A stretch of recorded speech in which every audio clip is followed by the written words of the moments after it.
How long have we known each other, Addie?" Addison glanced up, yanked from the depths of a report due yesterday.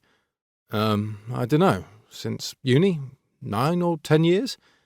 And yet, to this day, it remains a mystery to me what you actually do." "I'm a marketing consultant." "Right. Yes." His housemate lingered at the far end of the kitchen table, sipping her tea.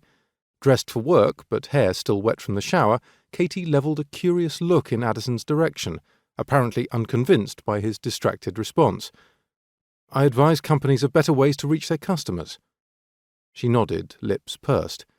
"So they can make more money, I suppose." "Indeed."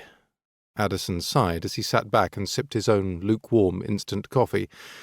"And I do that by trading 8 hours of my life and another slice of my soul each day. In return, your corporate overlords pay you handsomely. Or at least enough to cover my share of the rent. And I couldn't do it without you," Katie beamed. "But do you think they'll mind if we have our kitchen table back this evening?" "Ah, sure, yeah, of course," Addison said, wincing as he glanced down at his work setup.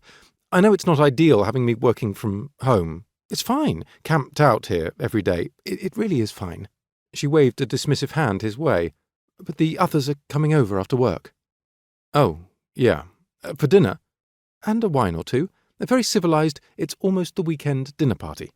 Your whole base of operations looks very professional and important. The little headset with the swing-down microphone, the big second screen, the folders, but it's not really the relaxed vibe I'm going for tonight." Addison winced again. He knew what she meant, and though the current situation had its perks, he hated it sometimes too. Katie was the best, but their jobs were poles apart. That had never been a problem, not until his work had encroached on their shared home lives.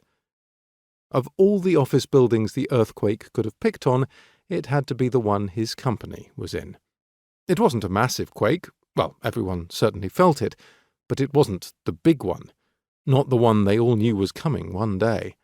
This one, though, the particular level of shaking was perfect. Or perfectly wrong, he supposed, for their specific building. The ideal combination of height, foundation type, and geology. Apparently catnip for the recent earthquake.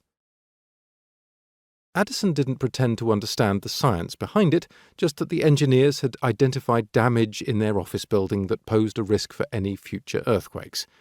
So, everyone had been told they couldn't come back into the office. Further seismic assessments had to be done, followed by repairs or even staff relocation. Until then, everyone was working from home. And Addison's home was not the ideal office space. Far from it. Regardless, he needed to get this report out, considering he'd promised it to the client by close of business yesterday. Addison smiled at his friend, genuine if a little strained. "I hear you, and all this shall be gone."